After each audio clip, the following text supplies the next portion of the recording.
I should learn to fly a drone because that's the artillery of modern warfare by the looks of it, and I should learn to fire a 22 because it's the You want first to be a step. soldier? Or do you think you have to be? I'm thinking if I have to be, I don't want to be a bad soldier. I want to be the soldier who survives, not the soldier who dies, or the soldier who is more useful a little bit back from the front line. Well, you are an engineer. Yeah, I have a suspicion that if I got enlisted, like single parent kind of precludes enlistment, I would assume. But yeah, maybe. I guess it depends on the desperation of the situation, but probably. Yeah, but like engineer, I believe means like officer corps. It's like you've got a brain. We need people with brains to not be grunts. Yeah, you'd probably be making the drones rather than flying them. Yeah. So that's a good enough position. It is very interesting on that one about how the asymmetry has changed to where you can have a small device worth a couple hundred or a couple $1,000 that can take out millions of dollars worth of advanced military hardware. I feel like we should start recording. Yeah. Oh, good. Okay, well, hi. I did. Yeah. Oh, no. Yeah. We'll edit to the beginning later. That's the plan. So we can just sort of naturally start in the conversation. Yeah. Whoever's listening to this would be going, oh, yeah. And then all of a sudden go, oh, right. Okay, that's how they did it. A little bit of fourth wall breaking. If you've come back this far into the past to see how we started, you deserve a bit of behind-the-scenes baseball stuff. Yep. Yeah. But, dedicated. You've got the $1 million missile takes out $10 tent scenario. That's a defensive imbalance, or no? It's offensive. In the sense that there's a bit of a question mark there about they're not trying to destroy the tent. They're after the individuals, and then you get into the probability damage of leaving these individuals alive in the long term. And the math on that will get rather difficult. Yeah, but in the same sense, you've got in that scenario, you've got the guy in the tent has an AK-47 and maybe an RPG. And yeah, but like Hamas are apparently making their own RPGs in their bunkers and tunnels, and they're getting the hang of that, and that's becoming the sort of the man artillery of the present, where you don't even the Ukraine situation. Yeah, and you've got you've got Yemen doing pot shots at shipping, which they don't need to block the shipping. They need to. I feel like their victory condition is to make it harder, raise the insurance premiums on all the ships around the world, and if that system breaks down, like if one ship is just completely lost for whatever reason, then it's like, okay, insurance premiums are going to go up because that's millions of dollars to replace a ship. Yeah, we've been living in this era of peace where we can play lots of financial games and have wealth come up incredibly quickly. And now we're sort of waking up from the dream and realizing that actually this is a dangerous world, and dangerous world is more expensive to operate in. You can't just this is why the most valuable economic resource ever is trust. Because you don't have to have high investment into things to protect or prevent or mitigate damages. If you can trust transactions, then you can do it cheap and easy without security. You're lacking enforcement, you're lacking all kinds of resources, and that makes things more efficient and makes everyone more wealthy. But this actually kind of touches on something that's been gnawing at me for a long time. It's just this feeling, I'm not quite sure. I feel like in the modern world, particularly in the West, we've gotten way ahead of ourselves in terms of how rich we are. Like, we're rich, no question asked. We are. Other countries like America are more rich than us, but that's beside the point. I don't think we're nearly as rich as we pretend to be. And I don't think we're nearly as rich as our psychology thinks we are.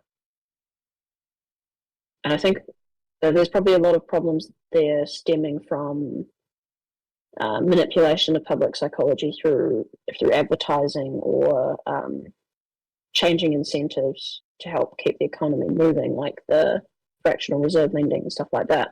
Mm. But it seems to me that we've sort of gotten out over our skis a little bit.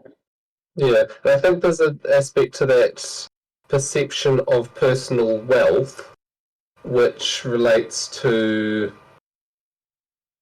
like, if you're at near the head of the metaphorical pecking order of the world, that implies certain things about what you can do about the rest of the world. And I think that there's a overinflated perception of the influence we can have down the perceived chain onto third world countries or whatever. Or onto, like, look at the Russian sanction situation. America threw a bunch of sanctions at Russia, and it's hurt in reasonably severe ways. But at the same time, there's various countries that have just said, yeah, no, we're not doing that. And that hasn't been stopped so much. Like, India and China are just saying, yeah, we're ignoring those. It's sort of hand in hand, isn't it? Because money and wealth is sort of a leverage actor on whatever it is you're trying to do. And if we have perceived ourselves to be far richer than we are through deceptive games and just through like straight personal deception, then we would also have the same effect based on what actions we believe we could take against the world. Because we perceive ourselves to be far wealthier, so we perceive ourselves to have higher leverage. And then we go out in the world and try and do things, and it doesn't work as well. Now, the world, I don't know what it is, but there's... And then those lessons don't penetrate back. We don't get an update on how wealthy we think we are. We in the collective. Yeah, we've been sleeping in this time of peace, thinking that we're like filthy rich, all of us. And that's probably just from a lack of looking outside of our current Western nations to the rest of the world. And then also having all of our media and attention focused on the absolute, like, 1%. And pretending that the 1% of the population is average. Like the whole, problem with women thinking that men need to make six figures. It's like you have no idea how few people do.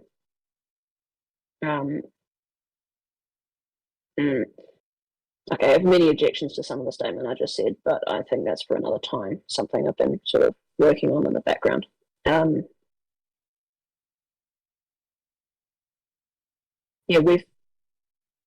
During the time of peace, we've been able to leverage ourselves to kick up the economy, and we've been able to act without all kinds of costs because there was trust in the global market.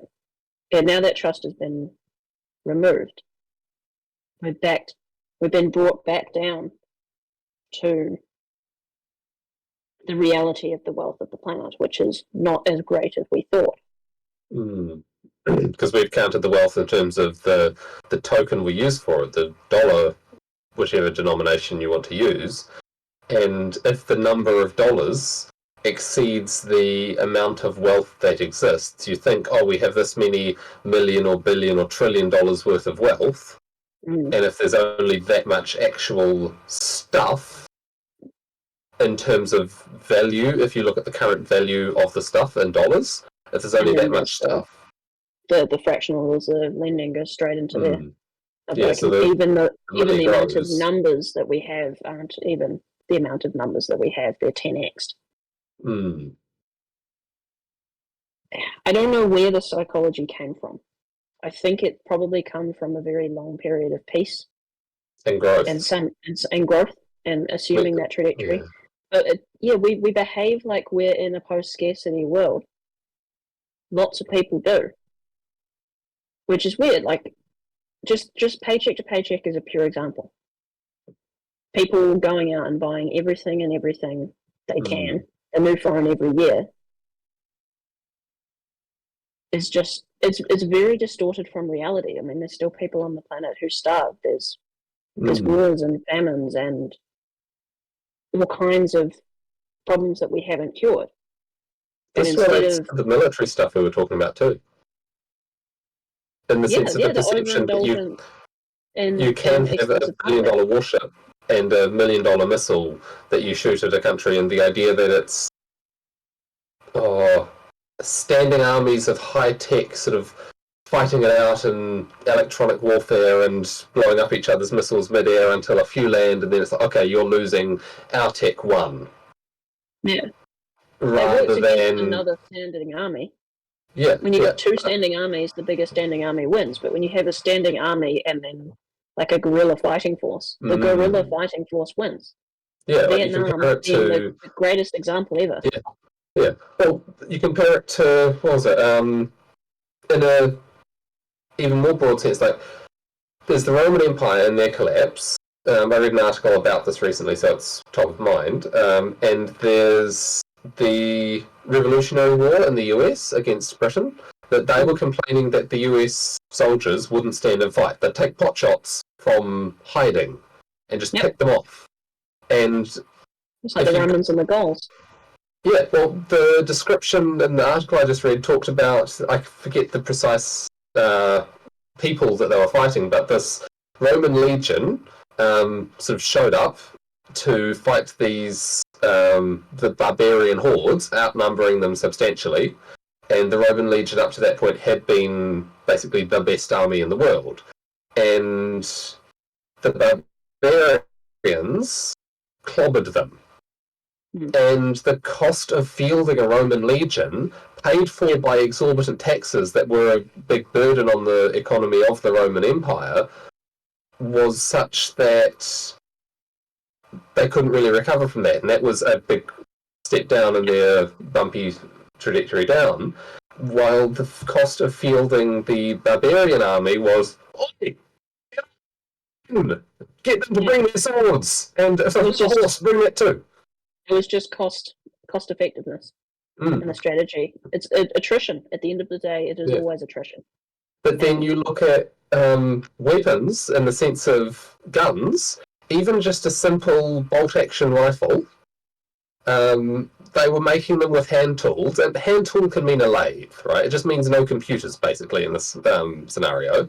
You can make a gun pretty well with hand tools, and probably bolt action and so on, into the far future. And 3D printing sure as hell going to help that. I'm extending this scenario to include sort of potentials where there are no more microchips.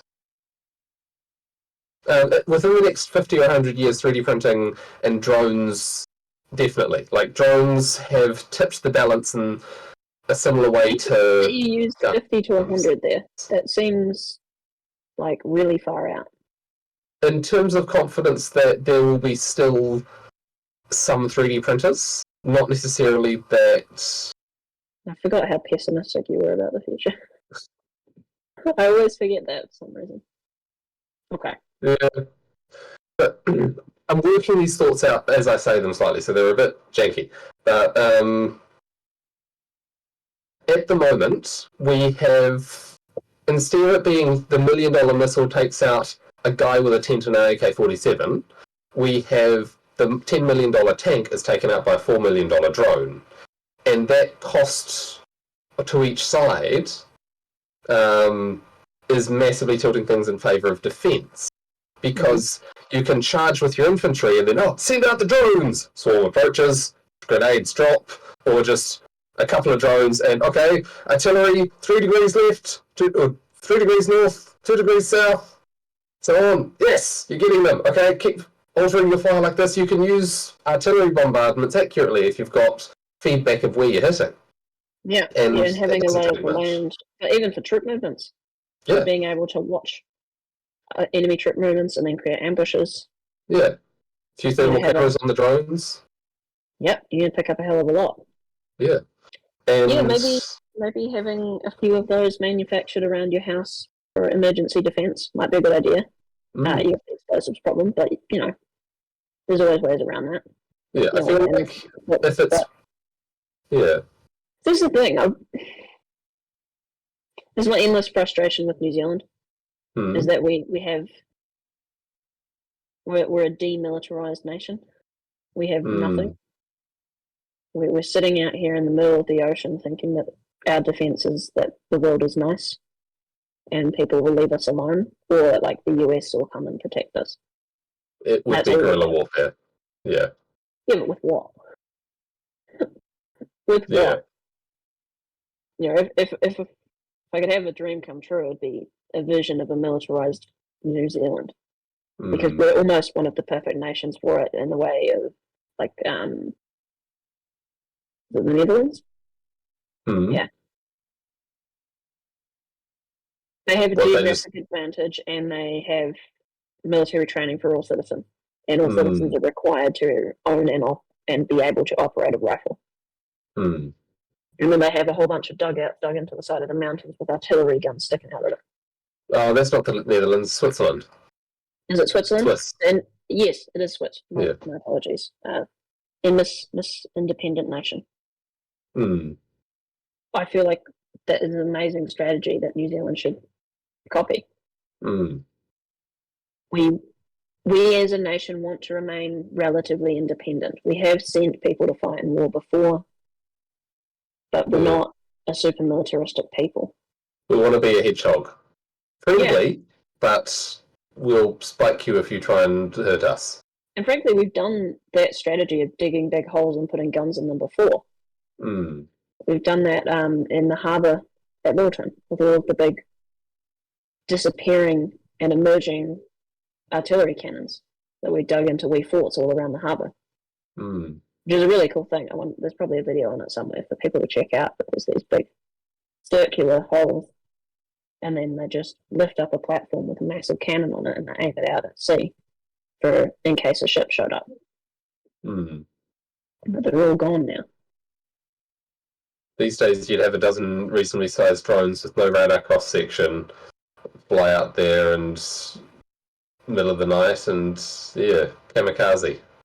Yeah, because any place that's identifiable could be shelled. So it needs to be, everything would be guerrilla warfare on the back of a soldier. Yeah. So the real defense strategy is the gun behind every blade of grass thing. Train all your citizens to own and operate a firearm and drone as well. Ensure they're required to have one of each in their home at all times. Oh, I can imagine setting, like, under ham radio, I can imagine setting up something so that from my desk here, it's like release a balloon with a drone attached, weather balloon type thing, or maybe a bit smaller, but yeah, a balloon to go up, and we know the ship's off the coast, there's a nor'wester, so the balloons will blow off the coast, go up, and like it doesn't even need to be controlled, it's just go for the hot thing at night, time a release, or location-based release, GPS, if GPS is active, or distance. You can do distance from the land pretty well enough. Release in some area, and then go for the hot thing and blow it up. But not where the defense beacons are, maybe. Yeah. You could have a pretty sophisticated auto defense of the nation grid. You just have like geofencing around the outside. Anything crosses this barrier that doesn't bear, an ID of one of our nation things. Release a swarm of drones that go and just kamikaze it. 350 drones hitting a warship. It's going to be gone. By the way, we're talking about very little drones. There was a documentary, mini doc that we watched. Did you see the cardboard ones? Ones like this big.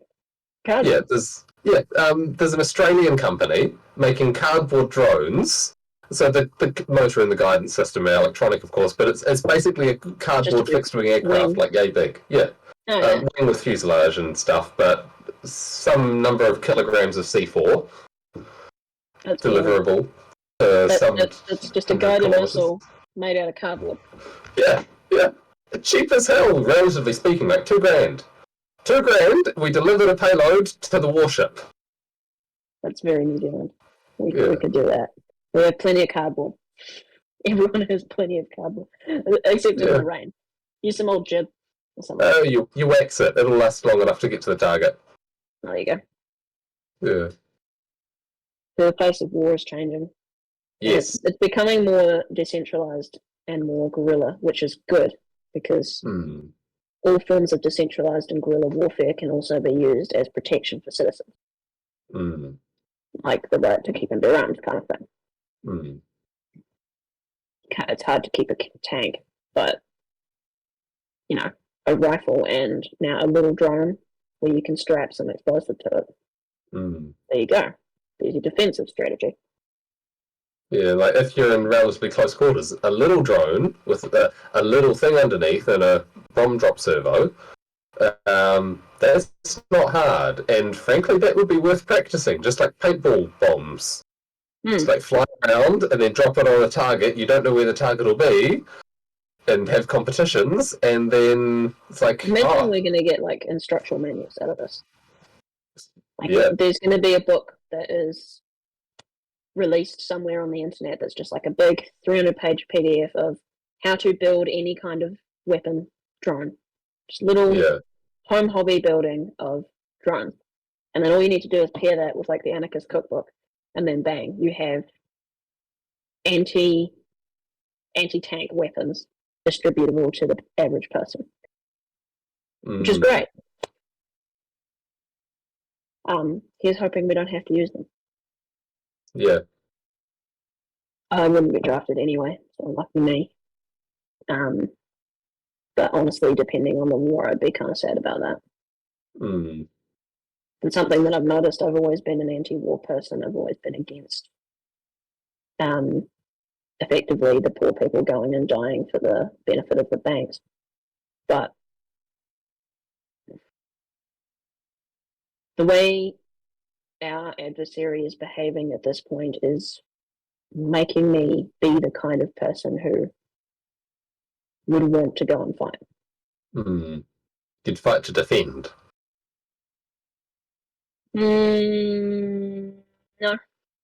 I'd fight to destroy.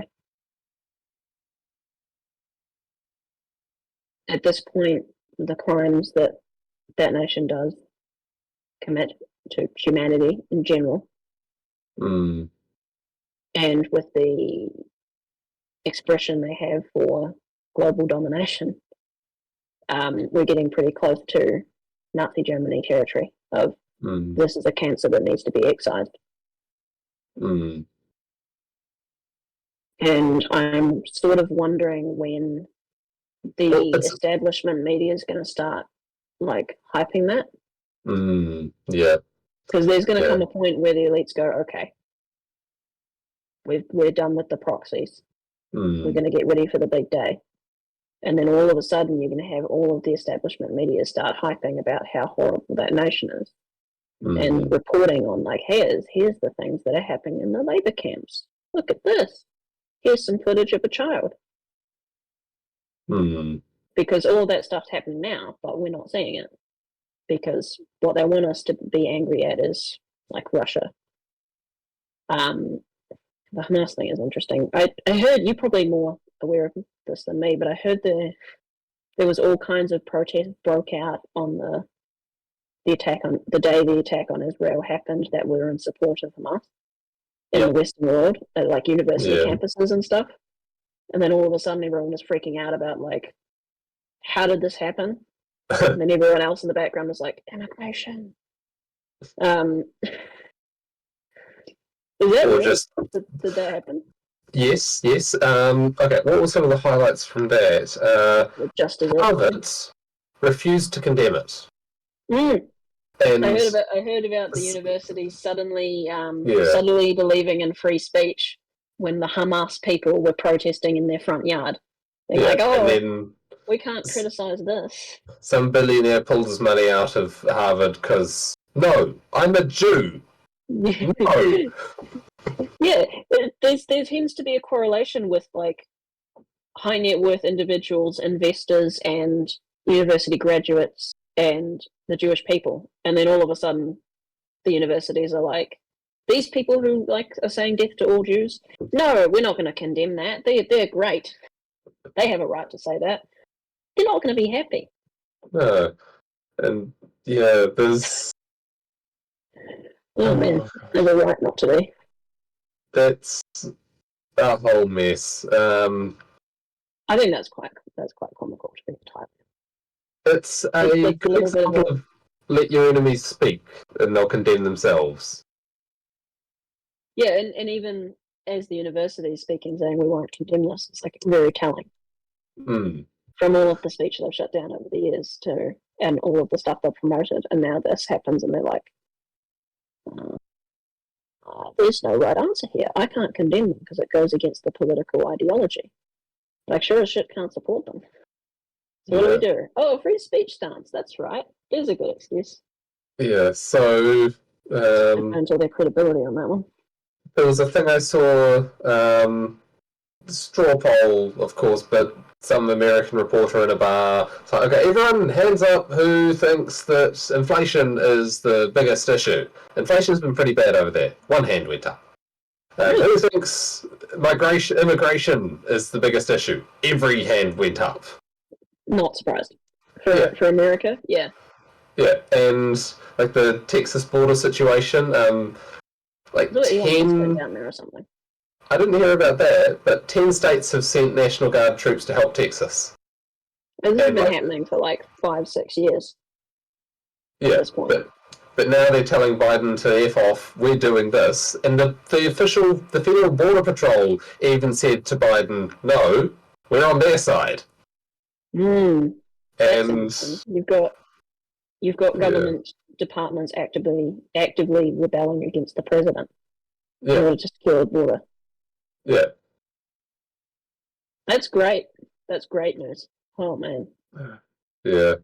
There's been various things showing like if the election was held based on current poll results, Trump would be winning by a hell of a landslide. Yeah, I mean if you wanted to get him back into office, all you needed to do was to make the build the wall speech mean way more than it used to. Yeah. Now it's got like twice the impact.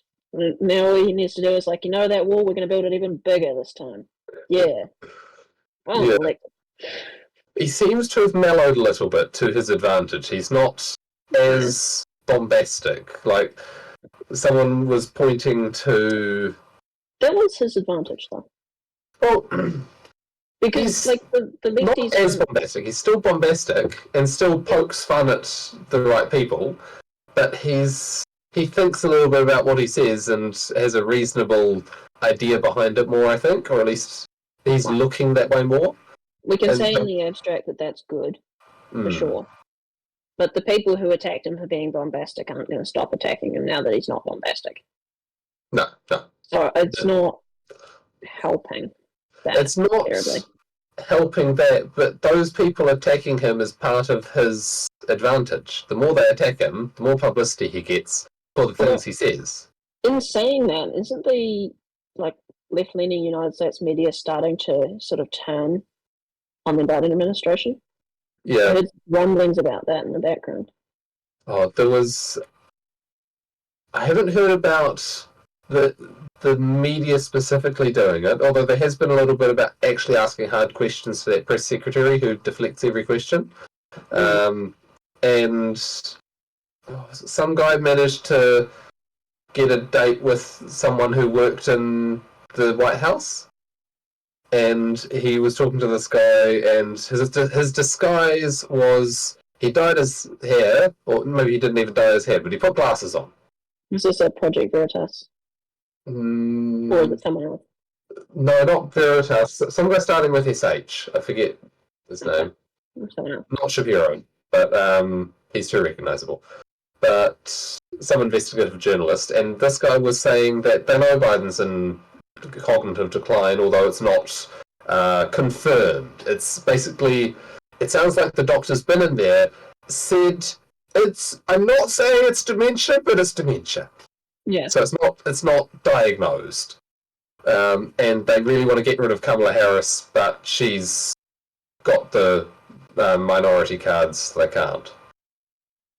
Well, which is funny because the minorities themselves hate her with a passion. Yeah. More than they hate him, which is Yeah. like, I think she's hated more by black people than Trump, if I remember. The black vote's going to Trump when you look at Biden versus Trump. Yeah, and it did, like a sizable minority of it did swing towards him in the last election, if I'm pretty sure. I haven't paid attention to this stuff in a long time, for sanity reasons. But yeah, there's a good chance that he'd get back in, and honestly, I think it'd be bloody good for the world right now to have someone in charge who was in charge. Although, must give Biden credit, he's been real hawkish lately, which is what we need. For all the, he's owned by the deep state kind of problem, there is the upside of being owned by the deep state, which means he plays the military game that they've been playing for the last 40 years. If you think about a long-scale chess game, you had the one person who came in and wasn't part of the team for the 4 years that Trump was in. And it's like he doesn't have the history of the game or whatever plan that they had. So they had a random person playing moves for 4 years. And then they got Biden back in and they had to catch up and do all their moves real quickly. Yeah, so it's a question of... It was what is it, CHIPS Act, sanctions, and then posing as a very aggressive military figure. And saber-rattling a bit with not just the current war, but with China as well. Talking about Taiwan, sending diplomats to Taiwan, I saw recently. He's got people on the ground there. Yeah, so there are people in there who aren't idiots, at least, and it's a question of, is it better for the fool with good intentions to play, or the one with questionable intentions who's good at the game? Or questionable long-term goals? I think you want Trump in because he's more intimidating. Everyone knows that Biden's a puppet, which means in a moment of crisis, he's not the one in charge. Though that could be terrifying because you don't know who is. Yeah, there was a guy who's in the US military and likes to trumpet it. I want to give him a bit more credit that I do think that the plan that's being enacted is Biden is a part of the plan. I don't think that he's literally a figurehead who knows nothing and is drooling in a chair. I think he is a part of the circle who has been playing that game for 20 or 30 years. And he's always been a part of the plan, and now it's his turn to enact his part of the plan. And he's still doing that, and he's got that circle with him to help him get through it while he's going through cognitive decline. It's even if he needs to be reminded what the plan is. Yeah, he was still probably instrumental in creating it. And he's, up there doing the speeches and pushing it forward and getting the CHIPS Act signed and breaking ground on these mega factories and investing and threatening and making diplomatic moves. That might be a lot of it his cabinet, but I think he deserves a bit more credit than most detractors give him. He's an old man. He's fallen downstairs. He's stumbling and forgetting all of his words. Yeah, he's the president. He's supposed to be on the ball, but you got to give him a little bit of break. Going after him for these appearance things, which they're just appearances, but he's enacting a pretty solid plan when it comes to foreign policy. Domestic is a different story, but for foreign policy at least. And I'm not a big fan of supporting people who I wouldn't vote for, but still. Okay, so the cohesive plan is better than no plan? Yeah. Yeah. Yeah. I think it'd still be better having Trump in because, honestly, I think this time he'd work with the establishment more. Even though people think he'd go scorched earth when he comes back, I think he'd actually sit down at the table with those people. Well, he said he won't. Get rid of He said that he'll be too busy getting things done to go after the people about stuff. Mm. So he's, in one sense, offering an olive branch there that you've done a bunch of stuff, and I could go after a bunch of you and whatever, rain justice down on your heads, or we can just get stuff done and forget about that. And wouldn't that be a great moment in history where he has his second term and he isn't like on trial for the whole time, and he works with the military agencies and the intelligence agencies to get shit done in the real world. And yeah, and also fixes some of the domestic stuff, which is like his thing. But he isn't spending the entire time fighting everyone all the time to accomplish nothing. And then the whole huff and puff of the first administration has just sort of gone down in history of, we didn't really want to have the same fight the second time. So everyone just put down their swords and did the job. And it'd be like the greatest story of uncancelling ever. It'd be very good, and people seem to keep saying that we're past peak woke, so maybe that would be good. Maybe it's possible, you know? Yeah.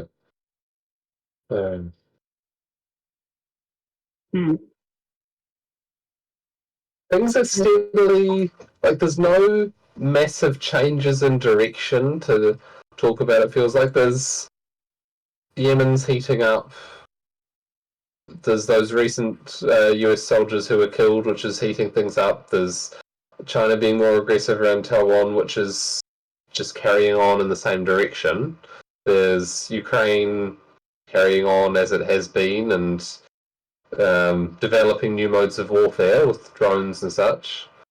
And nothing seems to have changed direction. It's carrying on in the same direction, but that direction is a very scary direction because it's leading towards, it looks like, breakdown of international shipping in its current form, war, basically. But I have my doubts it'll be world war in the sense of two great powers, two great conglomerations butting heads, but more a world of wars. Rather than a world at war, it'll be a world of wars. Until it's not. What do you mean? Proxy wars can't go on forever. I'm not talking proxy wars. I'm thinking of Dark Age Europe with wars sweeping through every 100 years in every country, basically, and moving in that direction globally. I guess I'm more of an optimist than you. Well, I know I am, but I don't see that. The direction we're heading in is one of more conflict and one of war. I agree. But my spicy take is that that's a good thing. In the sense of waking people up. Yeah. Yeah, well, it's too late. Like, we've already woken up.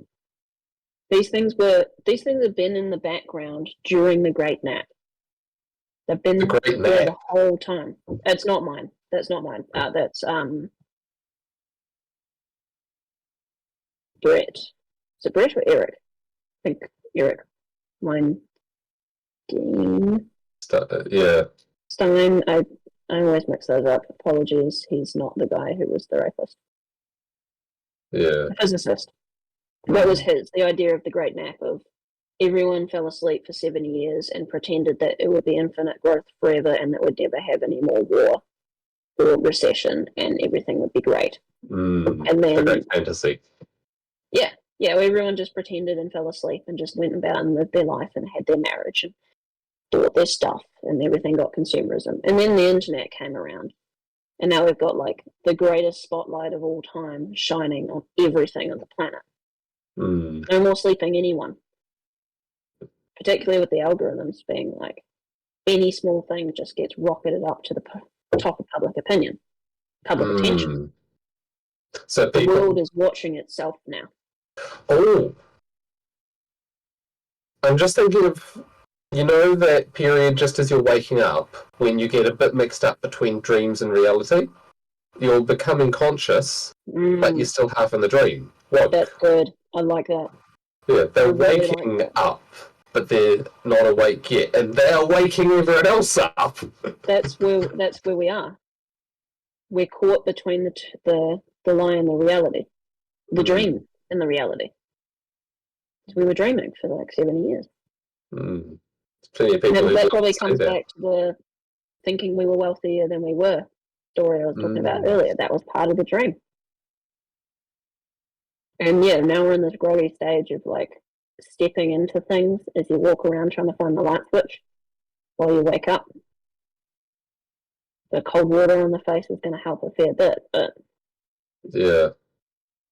Then you're going to see, oh God, what a mess did I make while I was sleepwalking.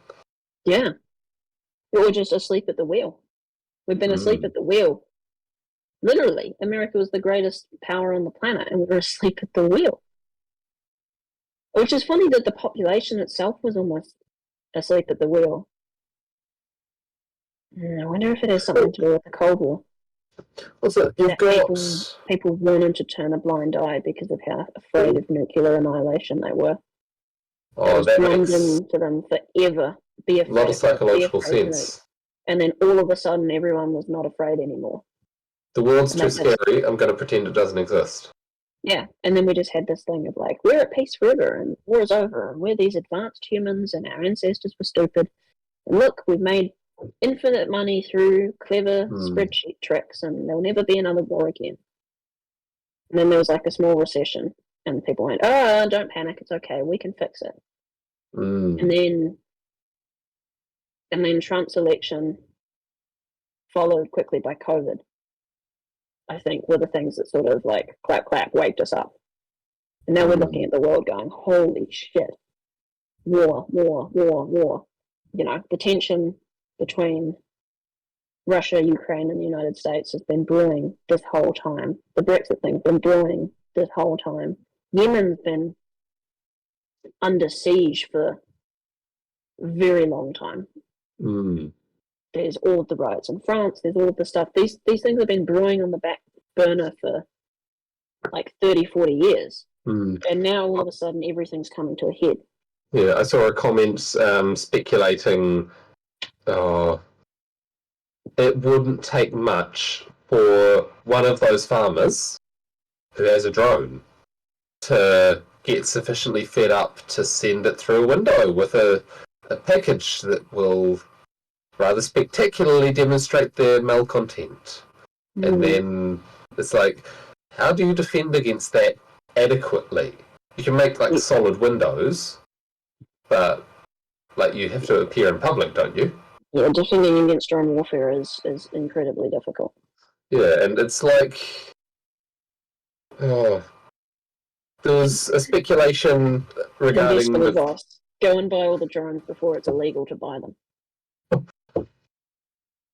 No, I reckon. I'm not joking. I think that aerial photography drones will be classed as a weapon within like 5 to 10 years. I wonder how expensive the basics. Like I have a 3D printer. Yeah, so here you go. This is what the Ukraine labs are doing. Yeah. They went, all right, what is a drone? And they broke it down to the smallest piece. And they go, what's the cheapest thing? How do we get all of the cheapest components the cheapest way?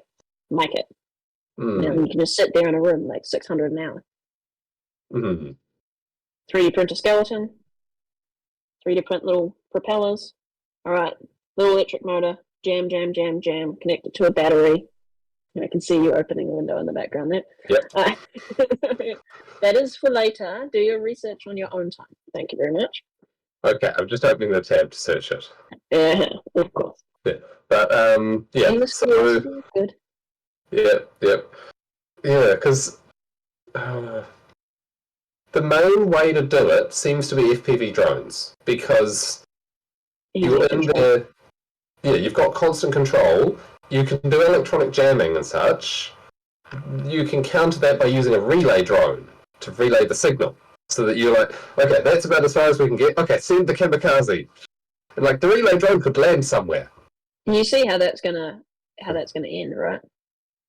You're going to have swarms, and they're going to be AI controlled. That's just where that's going to go. AI piloted swarms, 600 drones in formation, all relaying to each other. That's not guerrilla warfare, though. But that's yes. Those with the bigger resources. That'll be what the army does, but that won't be what the guerrillas do. But the guerrillas, you can counter that. You say that. An EMP mounted on a drone. There you go. And or even just net. Look, you say that, but if you can make a single drone for drone delivery of a payload, and then you can make another one for relay, and you can just have an AI pilot them, because that's going to cost you nothing, that software. That's still guerrilla warfare.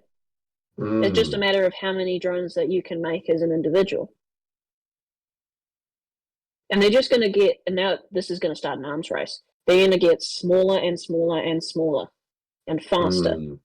And you're going to end up with the little puck-sized things that just go, whoop, bang. There was a scene in a sci-fi story I read where they had these things called hunter-killer drones, which were only like insects, but they had a shaped charge. Yeah. So it would be like a bullet that flies up in front of your face and then goes bang. Did you ever watch the Black Mirror thing about the bees? No. Have you watched Black Mirror? No. What's Black Mirror? You don't? That's not a joke, is it? No, I don't know what it is. Boy, are you going to go on a trip before our next episode. Oh, man. There you go, put another tab. Yeah, it's on Netflix. I'm assuming you have Netflix. No, I have internet. I can find it. It's on Netflix only. It's a original. I'll find it. You'll find it. All right, you'll find it on the back of a truck. Anyway, there's an episode where they have like robot bees for pollination, and long story short, a guy just hacks them, and then gets them to like crawl in through people's ear canals into the brain. Bees are bullet, and then they just fly out again. It's great. I can't believe you don't know what Black Mirror is. This is going to be so good. So good. It's what do you call it? An anthology series. I think that's the word. Every episode is its own universe, sort of, and all of it is a dark reflection of our modern world. Let me just find. Let me just find how to open Tor. There. Tor window. Yeah. Yeah. Just start from the start, and just watch them all. Every single one is worth your time. And yeah, they're all just a little dark story on. I think where we are technologically and how bad things could go. So this will really like put some fuel on your fire of pessimism. The drone-mounted EMP is an interesting one. EMPs in general, I've been thinking is like for the modern world, what a weapon! What an absolute weapon! I mean, even just having like an EMP on the end of a stick and then shooting it with an arrow, and just going boom, all the way over there, and bang. Shotgun shell. They could make electronics and the proximity charges of military shells. So, like, shotgun shell with an EMP. Most of its capacitor. It's like, flick charge switch, light goes green. That's right. And then it goes up and discharged through the coil at the same time as triggering a small explosive, and you get explosively compressed EMP. Small range, but take out a drone. Well, there's your drone EMP weapon to disable the jammers on the enemy side.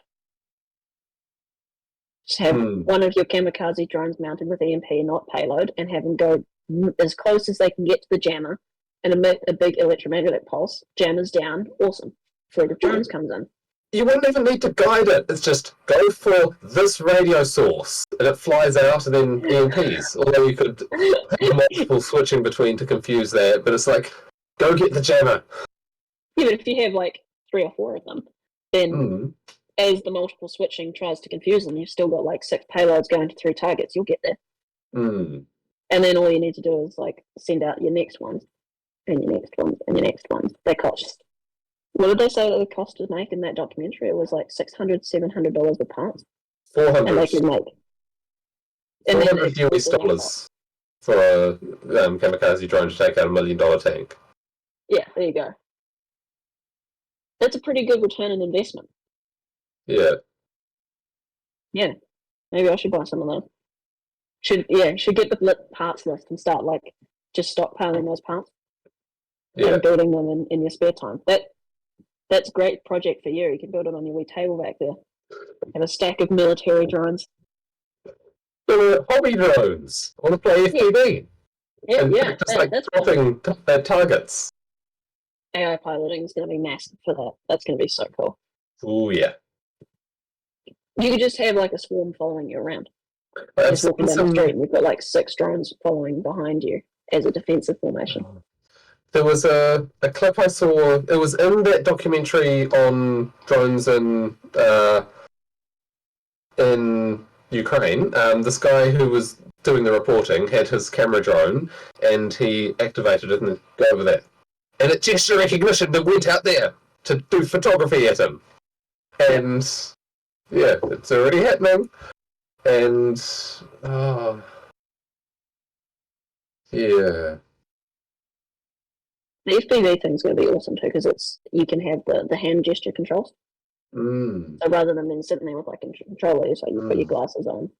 I'm so stoked on the future of spatial computing. I'm really looking forward to that. There was a video I saw of a New Year's Eve display where they had something like a few hundred drones that sort of lift off in a sort of cubicle arrangement, one layer at a time, and then they go and fly through this dance. Basically, it's like lighting up at night with, here's a pattern, someone will go out, new pattern, and so on. The pattern's slowly morphing and the lights are going on and changing colour and so on, and you've got this display in the sky. So it wouldn't take much to go from that, where the drones have to know where they are pretty damn accurately to do that, and know where the central system at least has to know where each drone is. Set that up so that each drone knows where its nearest neighbours are, as in it can detect where its nearest neighbours are. I'm sure there's some sort of proximity, like near field communication. Yep. Yeah, and then you have each drone knows its nearby bubble, and you have the whole suite of them, and some sort of network communication there, and it's just like, okay, 10 of these have armaments, 10 of them have water bombs. Go. Or 100 of them have water bombs. You could have, it wouldn't even be that hard, because all you'd need to do is have each individual drone have some algorithmic rules about where it needs to sit in relation to the ones around it. Yeah, that's what I'm saying, yeah. And rather than trying to like map the whole thing at once, you map it for one, and then you can scale it, and then it's just automatically piloting. You wouldn't even really use algorithmic rules. You'd use a tiny, tiny AI, because track your nearest neighbours and stay in the right relation to them is not hard. God, that's good. That's going to be so cool. I'm stoked on that. We need to start a drone manufacturing business. It should heavily tilt warfare in favour of defence. Because it just makes doing big things harder. And it's like, if you're scattered and you've just got a truck that you launch a few of these from, it's much harder to track you. I mean, anything defensive can be used as an offensive weapon. I think you're going to hit the same force multiplier on either side. Oh, hang on. A little packet of thermite down a gun. Yeah, thermite was one of the first things I thought about, like, well, just melt stuff. Right. Yeah, it's like, if you drop a little pack of thermite down a gun, with a lighter in it, just waiting for the dark side of this to emerge out. It's like, no one else we could stick on there. White phosphorus. I wasn't going there. I'm not saying that we should, but I'm saying that someone would. It's not going to take long until someone's like, oh, this is a great delivery for chemical gas. Yeah. Biological warfare. There's clips apparently of Russian soldiers surrendering to Ukrainian drones. And a guy in a forest running away from a drone that's just sort of following him, around the trees, and then he falls over, and then the drone kamikazes at him. Yeah, it's like that's heavily brutal. skeptical about footage at that level. I'm it's certainly very possible. I'm not saying it's not. I'm sure it has happened, but I think personally, I have a very high sensitivity to hey, this is most likely propaganda or propaganda. And it has been for a while. Like, I've seen it showing up on the TikToks of children that I know. And they're like, hey, look at this awesome thing. And I'm like, that's war propaganda right there. And then, like, 3 days later, I'm going, hey, what do you want to do for a living? I want to join the military. Yay. That's awesome. They get skeptical of girls.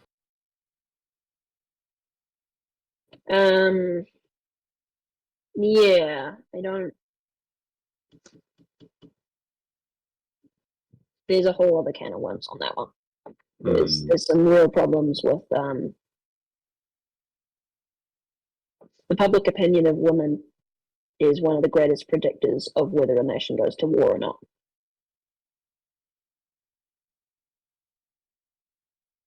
The men are the ones who go, but the women very often are the ones who make men go. Oh.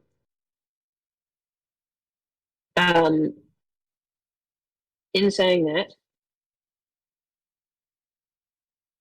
what the West needs more than anything is a generation of women who are I'll thread the needle with this one.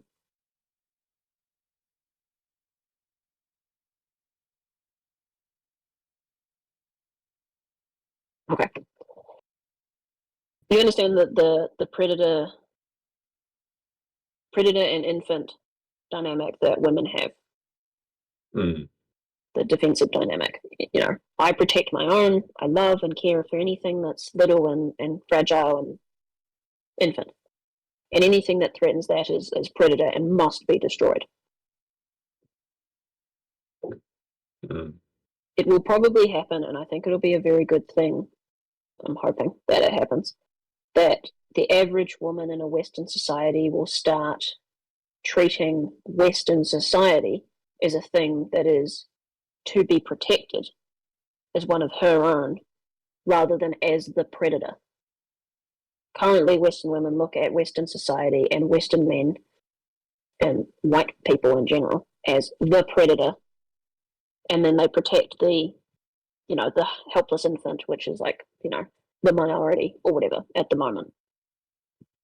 I do sense an underground change there, and I think it's been coming for a long time. Eventually, it'll reach critical mass, and then you're going to have an inversion there. Not that the minority people become the aggressor, but that when real war happens, women in a nation will realize that the security of that nation and the security of themselves and the security of their family and their children are the same thing. And when that happens, all of a sudden the whole nation, the whole culture, the governmental institutions, all of that must be protected and supported. And anyone who criticizes that needs to be cut off. And that includes the integrity of those institutions being supported. Yes, it does. Whether they're in a good state or not. And well, it means getting them in a good state. Whatever threat, no, not really. When a threat from outside comes in, it doesn't matter. Like, the line is drawn between predator and infant in the middle of our nation. And when there's a real threat from outside, that line is going to go to the edge of the border of the nation. And I think there's been a big silent shift in women towards, right-leaning, towards traditional, towards conservative. I feel like there's been a big shift in that silently, and it hasn't quite yet manifested because we still have the super loud minority. But I think at a certain point it's gonna click. And because women control the sexual marketplace, boy, is that going to have an effect on men.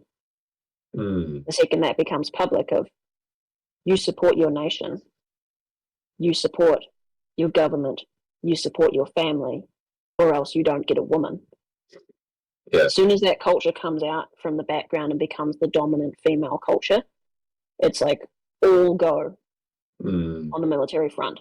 Overnight, all of the men are going to go, okay, this is what the women want. Let's go and get it. Yeah, and it's in alignment with the male wish to go beat up the threat. Yep. Yeah. And we generally align on that. The one who can, yeah. We've just been arguing on what the threat is. When there's not an argument on what the threat is anymore, the sexes will be aligned and, unified. And the nation will all of a sudden be cohesive, like overnight. Yeah, I was just thinking that a good war might be the best thing that could happen to the West right now. Not just one abroad. Yeah. I was thinking that anyone who thinks that women haven't had power in the past, well, okay. The cultural paradigm's certainly more complicated than that. The idea of people saying that women are oppressed now and don't have power, it's like, that's nonsense. There are some valid elements to the argument in the past, although in general it's still a bit porous as an argument. And this is speaking in general over the last 1,000 years rather than particular instances and so on. Very broad. History was terrible for everyone. Not the amount of asterisks that you have to make. Oh, yeah. But speaking to people like us, we're not speaking to your average Joe. Yeah, that's true. But the asterisk has come up against me in my head to me. I think it's important. Like, you've started it, you should finish the point. But I do think it's worth remembering that. Yeah. Your point about the sexual marketplace and a great deal of male effort going into being what they perceive women want them to be, because on a very deep level, men want to be that basically for sex. It's like, what will get me the females? Big antlers, and so on. It's like, that's in one species and so on. Humans, it's very different and much more cultural. So it's like, we want you to be so boys. I want that on a t-shirt. That's awesome. Tell me what, if you want antlers, I'll grow antlers. What gets the women? Antlers. I don't know, but there's something about that I love. It's like, I'll grow antlers if you want, baby, whatever. Yeah, just tell me. But there is that of, and it works best when it's in line with male instincts, which is why I think the war example is great. Like, when the alignment comes together of man wants to go destroy a threat, and the woman says, you better go destroy a threat or you're not getting another baby. Man's going. And both of them are happy about that. Yeah, coupled with destroy threat and you're really hot. It's like, let me get some bullets. You go back and look at the media in World War II, and it's all that. Like, all of the war propaganda has like women in it, and they're like interested in the soldier. And as far as I can tell from the culture, is like, that's what happened. And we also know that because of the baby boom generation. Like, that happened. That was the thing. All the soldiers went, and then the soldiers came back, and all the women were like, good job. Here you go. Boom, boom, baby boom. To your point about, people like to think that women were all oppressed throughout history and had no power and all of that.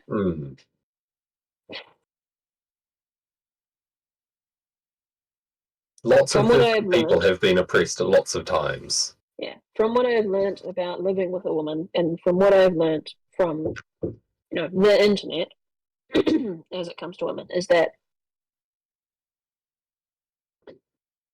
women want men to have the power over them. But they don't want the men to abuse it. They want a leader who's like good, so they don't have to. Yeah, they want someone. They want men, and they want the man to be in charge, and they also don't want to be oppressed. Would it be fair to say men have overstepped plenty of times and gone the wrong way, and there's no doubt about that, and that's horrible. But at the end of the day, we all know it, that if you have a relationship and the woman is in charge, it's not going to end well, and it'll end, and she's not happy. We all know this, fundamentally. It's just how it is. And I don't know about fundamentally, but that has certainly been my personal experience. Well, fundamentally the culture does a great job of trying to destroy that fundamental. But I think we all sort of sense that. I feel like the idea of... I still struggle a bit with the idea of being in charge in terms of some semantic aspects to it, and it's like, rather than wanting to be... personal variation all over the scale, of course, but rather than wishing to be ruled as such, it feels... the way I have it in my head is, it's like wanting your voice to be heard, wanting your best interests to be pursued, but not wanting to be the one in charge of making that happen, because that's tough. Yeah, I want to be listened to, but I still want you to make the choice. And just switch it on its head, you can see the attraction to this. If you're always in mystery about what is he going to choose. What is he going to do? What's he going to choose here? What's he going to do? I don't know. And my life is going to change dependent on that. But if you respect the person who's doing that, that's got to be exciting. This guy's going to make choices and they're going to change my life, but I like him. That's got to be a real exciting feeling, like all day, every day. Take it to the microcosm of like, man and woman goes for a dinner, and the man says, don't worry, I'll order for you. There's excitement in that. That's playful. Now, obviously, not every woman, but I'm just trying to make the point of, one of the things I've always heard from women is that they like a bit of mystery. They like excitement. They get bored very easily with a predictable guy. And there's an attraction in... I'm just trying to get into the there's dominance there. The social dominant thing. There's that, but also the... it's easy to point to the perceived autonomy that's lost in that scenario, but I'm trying to pin down a bit more what's gained in that scenario. Well, it takes effort to it takes see, that's what bothers me. That bothers me. The loss of perceived autonomy. She can leave. At any moment. And there's nothing the guy can do about it. That's autonomy, right? What if he's any sort of choosing to stay? Small guy, I shouldn't bang the desk.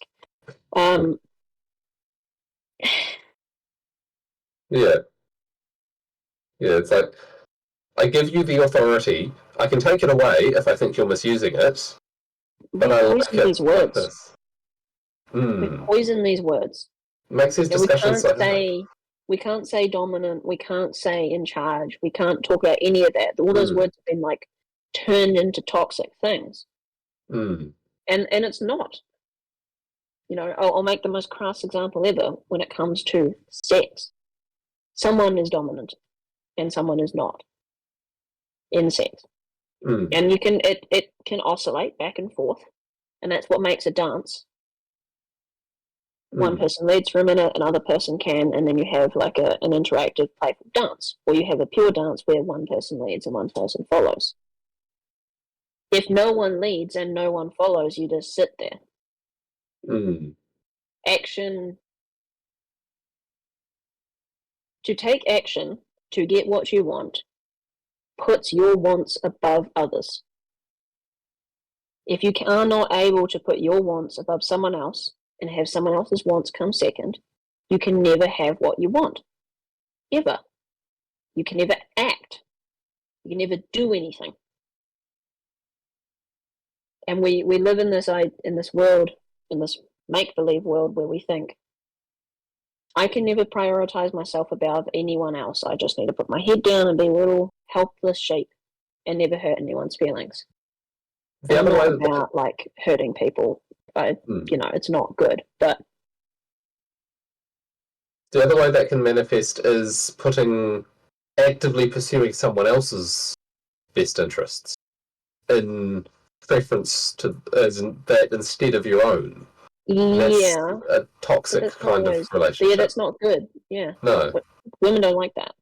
What I heard recently that stuck with me is that women like three things in a guy. They like a guy who's comfortable in his skin. They like a guy who knows where he's going and who's having fun doing it. And all of those things are related around the idea of like, I like me, I want that, I'm going to get that, but I'm also going to like enjoy my life. Self-assurance, going after what he wants. Yeah. And you can't go after what you want without like pushing others aside. Even if you behave in the most ethical manner possible, you're still elevating what you want above what others want. And I think there's nothing less attractive to women than a guy who doesn't put what he wants first. The guy who's always going, oh, what do you want? You know, I'll be anything. I will be anything for you. She's going to go, well, then why do I want you? But, why would you want the person who would be anything for you? Because they're not anything. They're just like a shapeshifter who's trying to get in your pants. But someone who leads is someone who goes, I am, I want, I do this. You can come along, or you cannot. I want to go into those three things you mentioned. Someone who's comfortable in his body, knows where he's going, and has fun doing it. Right, so they're worth unpacking, I feel. Like, comfortable in his body, like secure, not feeling threatened. If you're feeling threatened, like there's something wrong, and I think that would link into not being comfortable in your own body. Like, comfortable in your own body is like, I'm enough. I'm seeing it more as the inverse. King of yourself. Yeah, I think describing the inverse is probably easier. Lots of people say the story of like, I'm not good enough the way I am. I'm not enough. I'm wrong for this reason or that reason, and I've had that most of my life, and I still struggle with it. Which is interesting. All three of these things I struggle with. Like, I'm not flawless on any of them. And I was certainly a lot worse on all of them when I was younger, which coincidentally was when our relationship was like struggling. But I'm a lot better at that now, and things are better now, which is interesting. Not a one-to-one. There's a lot of history there, as you're well aware, but like, this is just something that I heard, and it sort of stuck with me. But we can go through it anyway. It's being comfy. Yeah. It's not hating yourself. Being like, I like me. That's probably enough. I like me. I am me. I'm not going to pretend to be someone else because I actually like me. It's the, like, the concept of women judging men based on male dominance / competence hierarchies as men judge each other. It's a man judging himself well. Yes. Honestly. Yes. And that makes sense for that one. And then knows where he's going. He's got a goal. He's got a something he's doing, because she doesn't want to be his thing. She doesn't want to be his project. Yeah, she doesn't want to be the pure star that he's aiming at. She wants to come along for the ride, but he aims at something else. Yeah, and then the has fun doing it. That one's a little harder to pin down in my head, because we talked last time in the audio-only one about... That might be harder for you, yeah. Yeah. It feels more relevant to me because of that. Yeah. You're pretty solid on the first two, to be entirely fair. You have your insecurity problems, sure, but you're also you, and you don't like hide that. So that's one thing. In terms of where you're going, mainly I put it on my job, in the sense of that fits pretty well as a goal path, and there's toys around personal life, but I actually kind of have some issues with the goal part of this. It doesn't feel right to me. Who knows where he's going? I think it might be more to do with like an attitude of happy in himself, and he's willing to go after what he wants. It's not necessarily that you know what you want and that you have a plan to attain it. I think it might be more the pure basic attitude of I think I'm worthy to get what I want. So I'm going to try and get what I want, whatever it is. More of an attitude of having the self-worth to go. And there's a difference. There's a difference between the costs you're happy to impose on others in order to pursue what you want. Like, I will take what I want no matter the cost to anyone, is a very different attitude to, I want this, let's get it together. Yeah. But both of those are better than, I want this, but I'm not going to go and get it because I don't think I deserve it, and I might be taking from someone else, and now it's destroying the planet, or whatever. Does the comeback to, if you don't get it, who will? And then once you've got it, you can share it. But there's more than that needs to be there. I think women pure and simply don't want a guy who's going to self-castrate himself. Who's going to castrate himself. Because someday she'll need a soldier. Maybe. I mean, it reminds me of the Development of Religious Ideas book. That there's a stage of development which is struggling against the Great Mother. And the image of failure in that is being castrated. Which I think really somehow connects with this quite deeply, which is when you castrate yourself, you've failed to be an independent ego. And you've destroyed yourself in order to just blend back in with the world. Whether that's letting other people walk all over you to get whatever they want and not asserting your needs, or all the way to legitimate suicide. Either way, it's not asserting yourself. It's not, I am worthy, I want that thing, I'm going to try and get it. And while I try and get it, I'm going to have fun because I want to enjoy my life. I think all of those things are very internal states rather than I want to have X thing by Y time and this is my financial plan to do it. I think that's less attractive than the willingness to get what I want. Not by any means, but just willingness, the belief in myself that I'm worthy of getting what I want. I'm just in my head the castration imagery and the bits of it in Greek mythology that I'm aware of, what was it? In the Age of the Titans, Gaia castrated Uranus and cast his genitals into the sea, and they then turned into or generated sea foam, which was where Aphrodite was born, and I'm just thinking of the other snippets that indicate the associated ideas in that, and you've got Zeus as the great progenitor, which is the thing he's often doing. He's going out progeniting, to make up a word. But the idea of that as a sort of force of nature, and implying that the idea of castration in that context is the idea of the removal of your idea to generate, to give seed to new, and that could be new ideas, new concepts, new plans, new actions. It's the ego.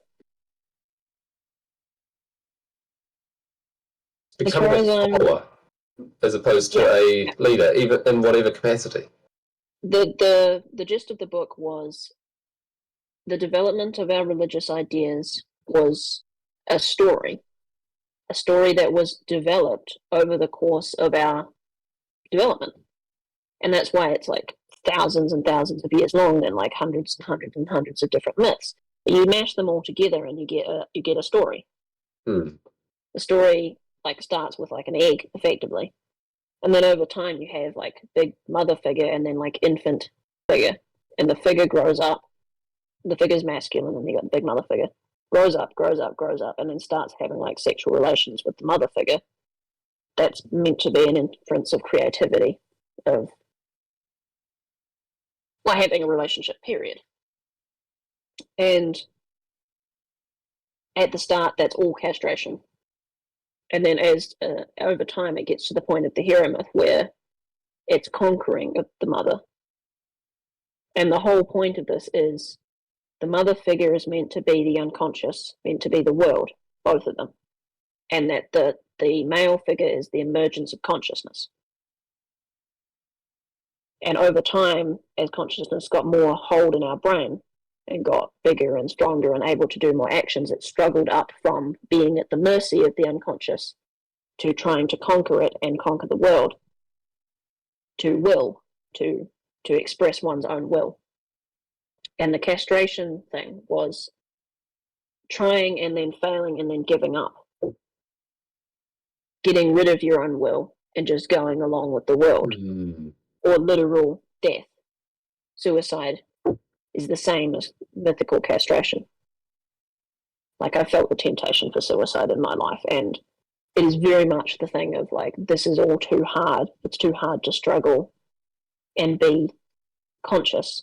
I'd rather just be unconscious forever. I just want the pain to end.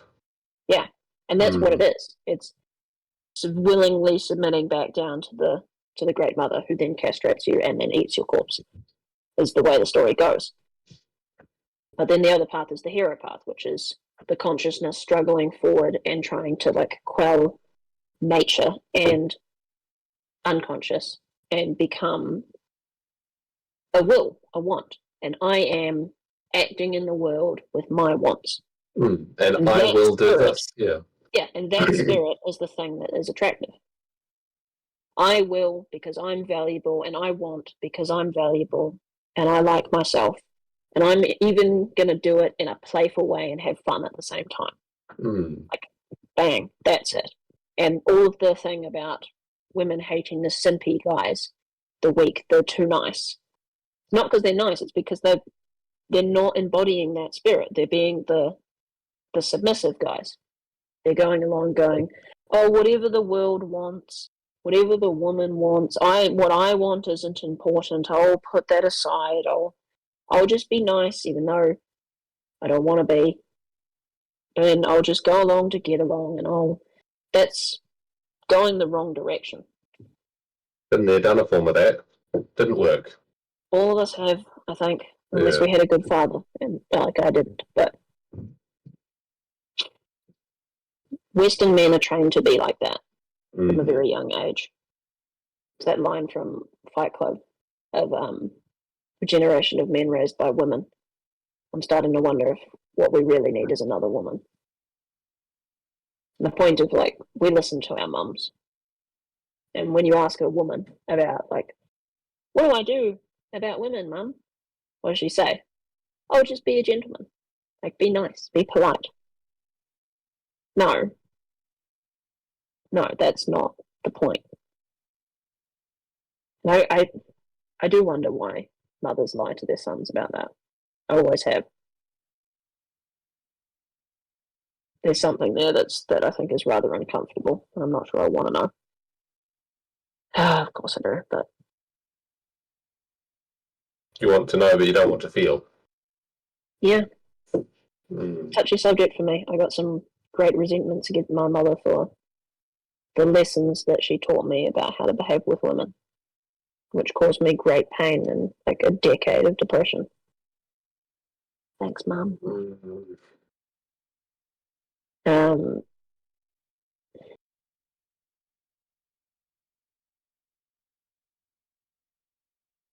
I think it's because if you give someone the answer, then they can just game it. And it needs to be genuine. And it's not going to be genuine unless you, like, just are that. It'll be an unconscious system. As much as mothers love their sons, it'll be unconscious in them that, like, 50% of children, 50% of male offspring will not have kids. And that's, like, a good thing, because it's the shitty ones who don't have kids, and, like, they should not reproduce. And being human beings, that's not conscious at all. And it's only going to manifest in, like, the tiniest small areas where you can't pay enough attention to it. You know, I'll protect you too much. Satisfies one emotion and then, like, manifests in this other way. Or dishonesty with themselves, or honestly a million other things. Making up shit. But I'm wondering if it's a necessary hurdle to overcome to reject that, and with strong, competent male role models, there's, once the impulse to reject that be nice comes, there's an alternative. Like, there's definitely times to be nice, and there's times to not be nice. But if you have both of them present in your example of the world, represented by your parents or close relatives as a child, then you incorporate both. You need to be able to be nice, and you need to be able to be kind to women you meet and hope to court. I think that the purely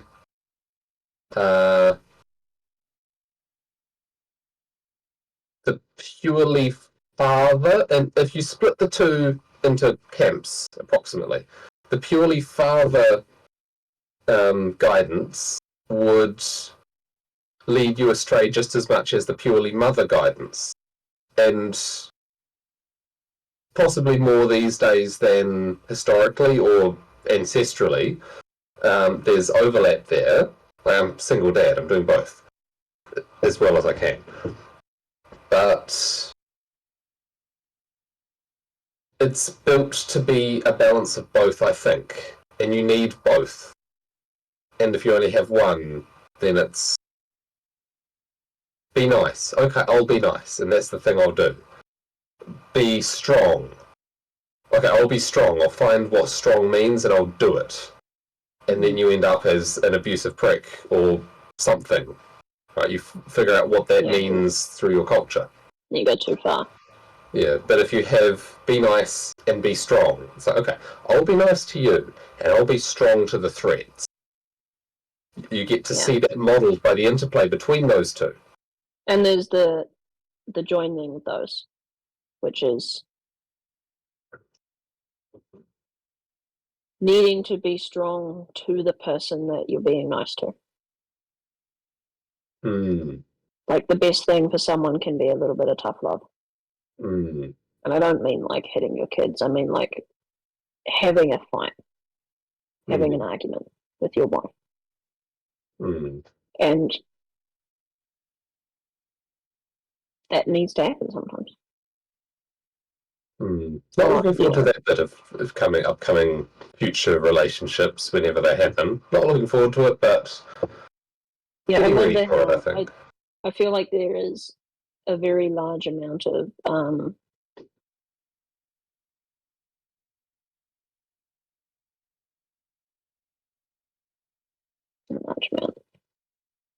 there's something to the truth of women starting fights to see if you will fight with them or if you'll like bend over. Yeah, I've seen that in a few different places from men and women talking about it. I'm trying my best at the moment, and I alluded to this earlier, to like reshape my thoughts about women. Because like I made a comment to my wife the other day, this was like a month ago at this point, about it was like a thought or a fear I had, and her reply to me was, don't forget the algorithms. And it sort of clicked in my head of, oh, right. What I know to be true and the things that I learnt in the internet are sourced from algorithms. Which means that they are not an unbiased source. And this was probably a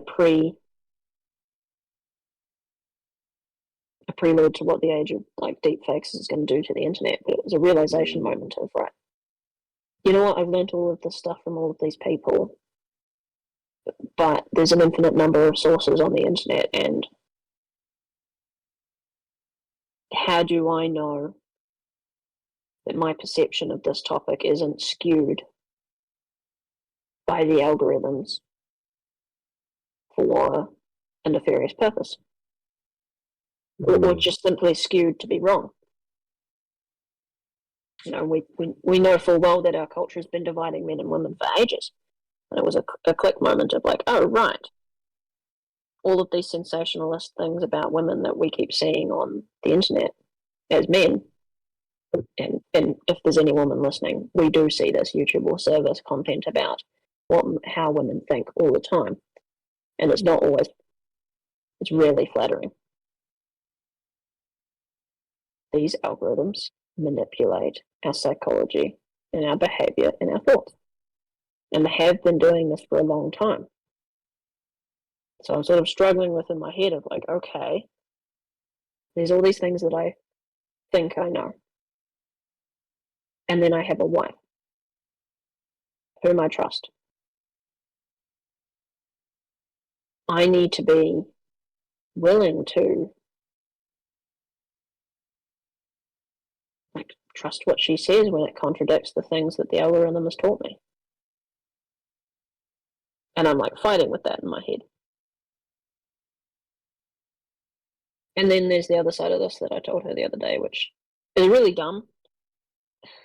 It's sort of a midwit moment for me, but it really clicked in my head of we say these things about like, you know, women are like this.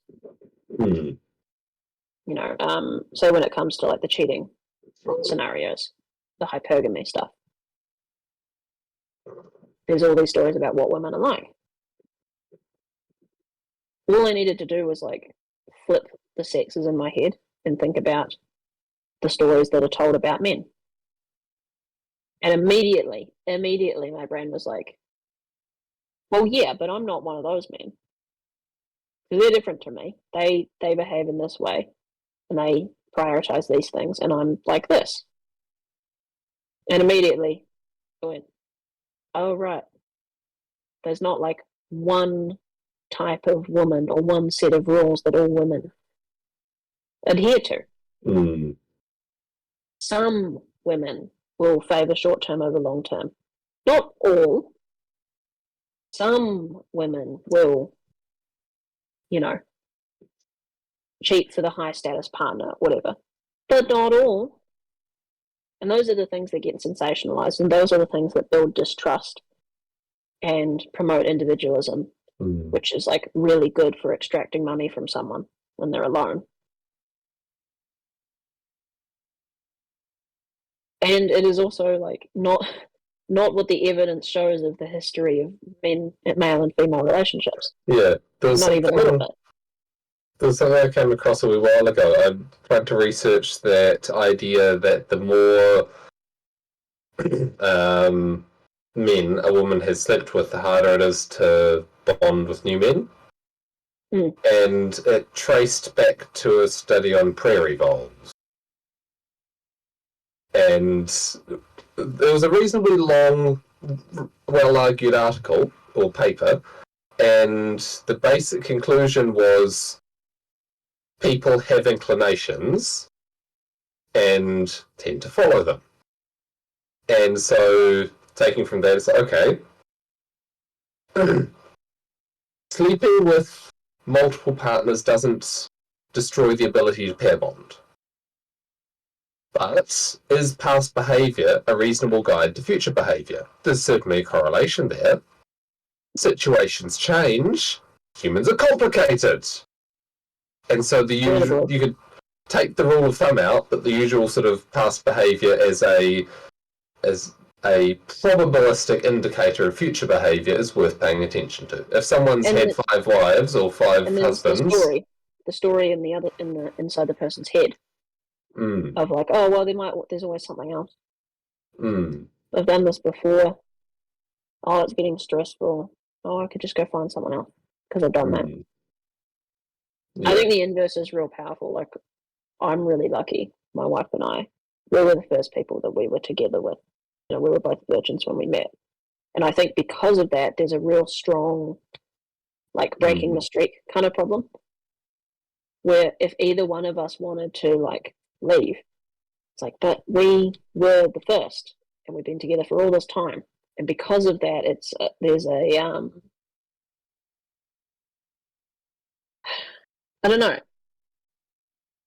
I think if you've been with someone and then split up and now you're with someone else, it's really easy to do it again. You've done it before. But her and I have never been intimate with anyone else on the planet in the way that we are. There's no third or fourth person in the back of our minds. It's just us. No comparison. No, well, there was this other person who wasn't like this kind of shit.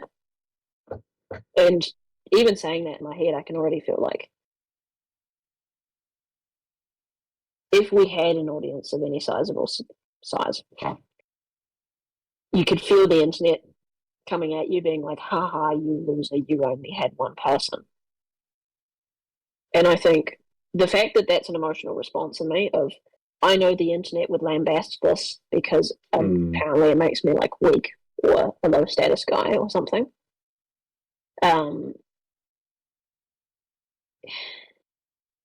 It's very interesting that that's what our culture is telling us now. That body count for men makes high status, high body count for women makes low status. It's like you can't have both. Otherwise, you've got like a small minority of men running around destroying all of the women's value, which is like horribly psychopathic. And then we're celebrating that, like, yeah, you're the chattest chat ever. It's like, no, that's bad. That's really bad. And then at the same time, that imbalance and injustice has reasonably deep roots in our culture. Like, if you go back to Victorian England, men could go to the brothel districts and get a woman without large social repercussions. A woman found out about doing anything vaguely similar would be thrown out of respectable society. Incentives make a big difference on human behaviour, that's for sure. And we could do a hell of a lot of better job of restructuring the incentives in our culture. Like, by a lot.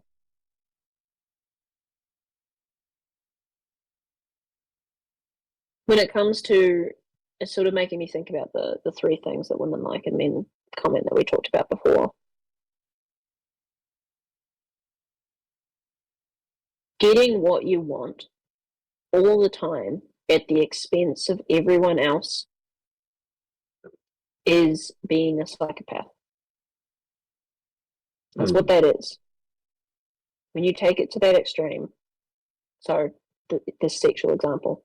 I'm going to sleep with all of the women, and I don't care about what it does to any of them. I'll just sleep with them, and then I'll leave, and I don't give a shit. And I'm the biggest, baddest guy because I have a different woman every night of the week. If you don't give a shit about the consequences of your actions, and you just get the things because you want them, you are a sociopath, a psychopath. If it doesn't eat at your soul, you're not a good person. It's not something to be aspiring towards. I think the distinction I'm trying to draw here is deciding what I want and what I don't want, even if part of me wants it, is within that second list of knows what I want and is willing to get there. I think tied into that is also the notion of I have an ethical line. And yeah, I could get things that I want if I crossed that ethical line, but I won't. Not because I'm afraid to, but because what I want more is to be an ethical person or live in an ethical world. And these things are things that are important to me, values important to me. And I believe in myself enough that those values matter, so I'm going to uphold them. Denying what I want to gain something that I want that's higher. Denying what I impulsively desire. Yeah, like the ability to... Knowing where I'm going. Long term. Oh, because if you're being a total hedonist and sleeping around, do you really know where you are heading with that? Do you... Yeah. It's still better than an action, but it's not the ideal. I think any woman will prefer the psychopath asshole to the self-castrating wimp. And I can see why. And then all the self-castrating wimps go why are you, he's so horrible, why do you do that? And the answer is, you're not even better than the psychopath. You're so pathetic that she'd rather have the psychopath abuser. How about you just be better than him? Because that's not hard. It's really not hard to be better than the abuser. Yeah. Just don't be a wimp. And don't be abuser. Boom. You get the woman. That's an interesting target. In order to be a man who a woman would consider attractive, become the man who'll beat up the abuser. Yeah. Or just be able to control yourself when you get mad or whatever.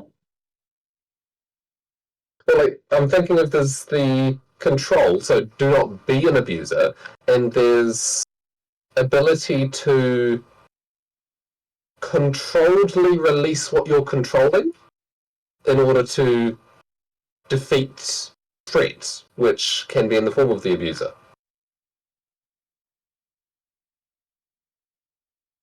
I think if you're controlling your own anger to stop it, and you're able to manifest anger, then you're able to release it.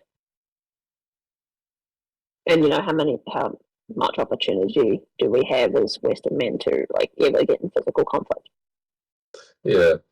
Well, I started this morning actually. Down the road, there's a box fit thing. Basically, it's just an exercise regime. You show up, you go through a bunch of stations, which include punching bags, which was the thing that I wanted to get access to. And I found that I have lost a lot of stamina since I was doing regular intense exercise, so I've got a fair bit to climb back there. But it was good to hit something. Because I haven't had access to a punching bag before, and I was I don't know how to use gloves. I know how to punch without gloves from doing karate, but it took a while to get the punching right so it wouldn't hurt with the gloves. I don't know if I asked you this before, but do you get angry?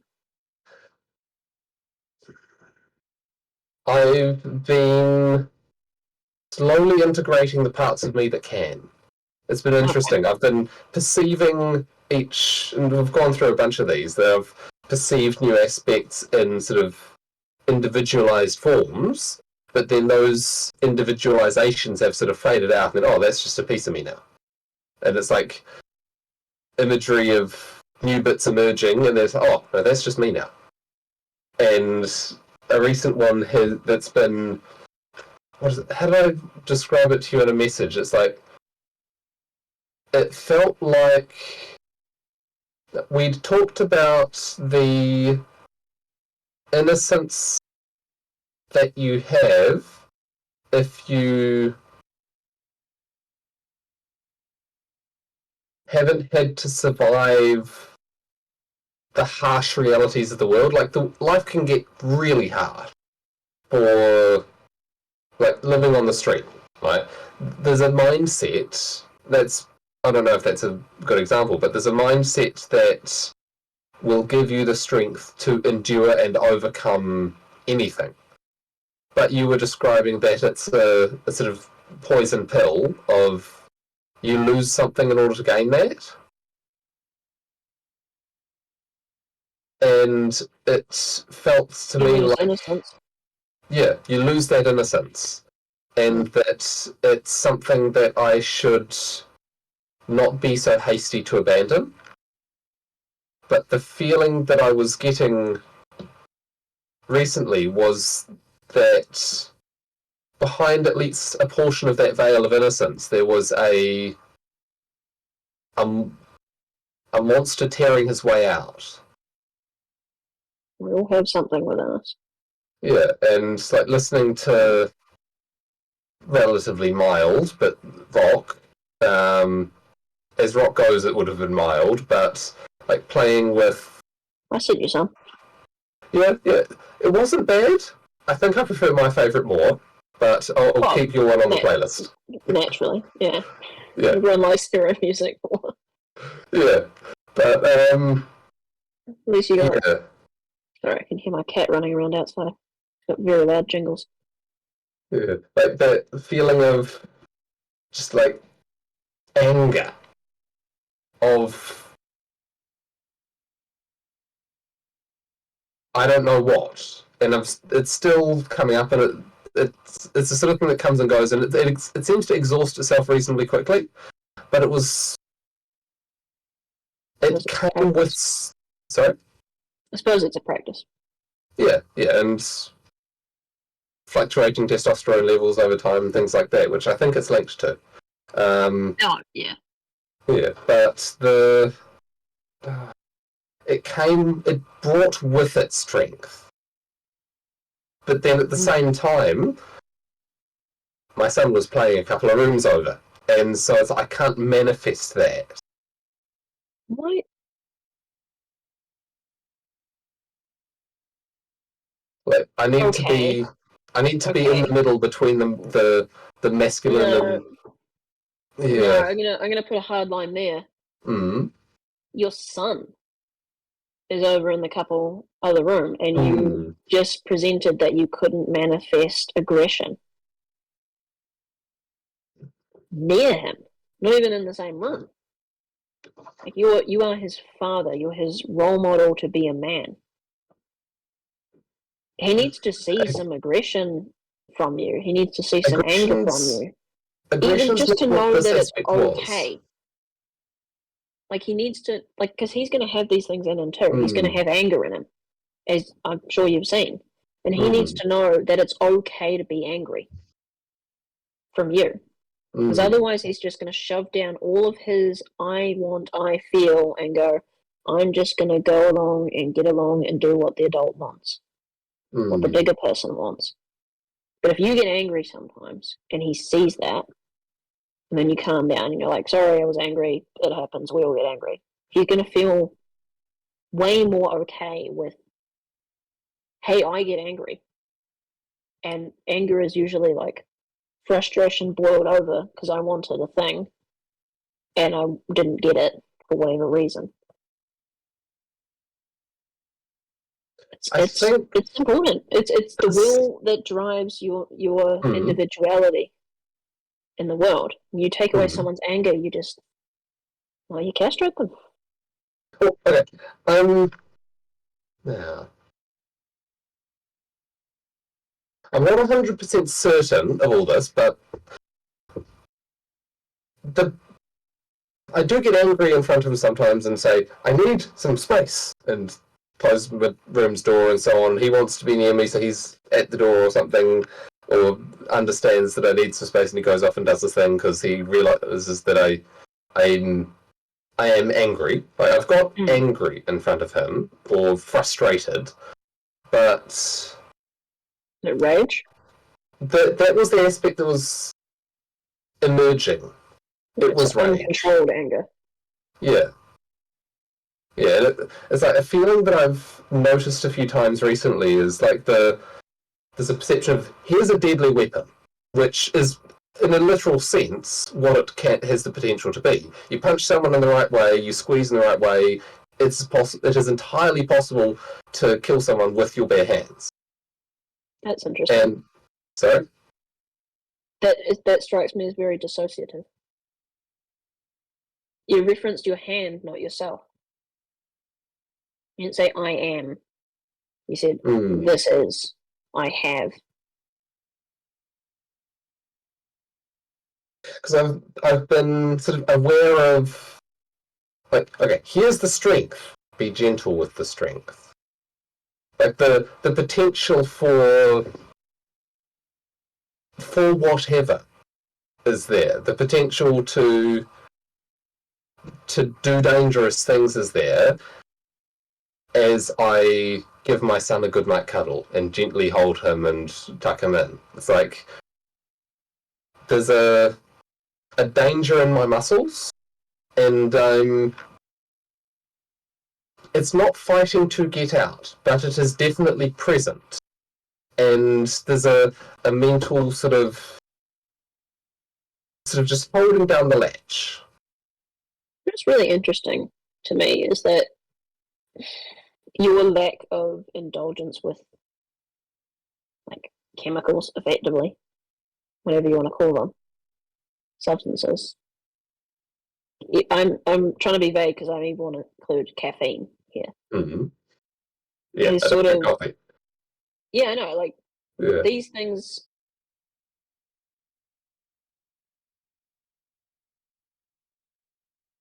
It's funny that your abstinence from these things have like almost impaired development in a weird way. Because of excessively strong inhibition?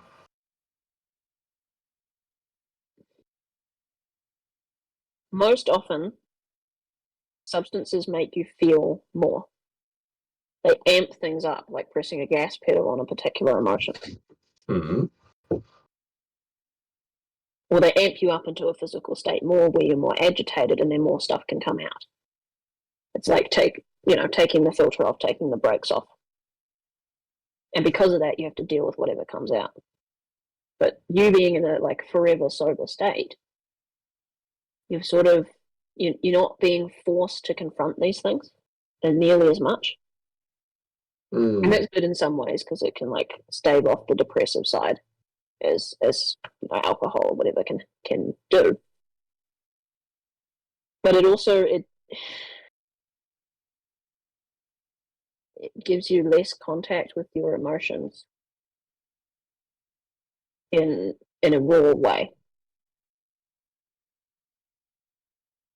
Which is interesting. I still I still think that you should dabble in those things more than you do.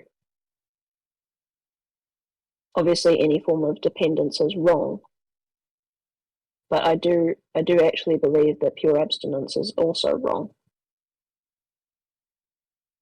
Because I feel like I'm walking towards those emotions, as you describe them, the sort of varying levels of repression emotions, or the emotions that have been repressed to various levels. You're a very in control, conscious person. Yeah, and I'm slowly there. Uncovering more aspects and bringing them into that conscious realm. Yeah. I think what I'm driving at is I think you need to get out of control first, and then like get in touch with the out of control part, and then regain control. Rather than like trying to, while still maintaining control, bring it up, just like let off control, let it all come out, feel it all, experience it all, because then it becomes conscious, and then try and integrate, I suppose, on the spot. It's interesting. The response that came to mind for that was that it would be dangerous for others. It'd be dangerous, period. And also, yeah, for others, what do you? Yeah, I mean, you're the son, I get it, but like, no. we were talking about Like, before, wasn't I'm it? thinking of hypothetically, it wasn't. Well, I wouldn't do that around him. Right, I wouldn't try and lose control for the first time around him. Yeah. But like, if I went out to a bar and there's a perception of, I wouldn't go out. No, I wouldn't do that. yeah. I think you don't want to go from 0 to 100 straight away. To be clear, so I don't think. I think you'd want to start off slow and slowly build up, and I think you would do that by like making time on your own in the evenings to say have a few drinks and put on some music and do a thing. Even if that's building some of your radio components or whatever, as a way to get out of your own way. Rather than like, I think trying to go out and get drunk in public is a bad idea. A very bad one.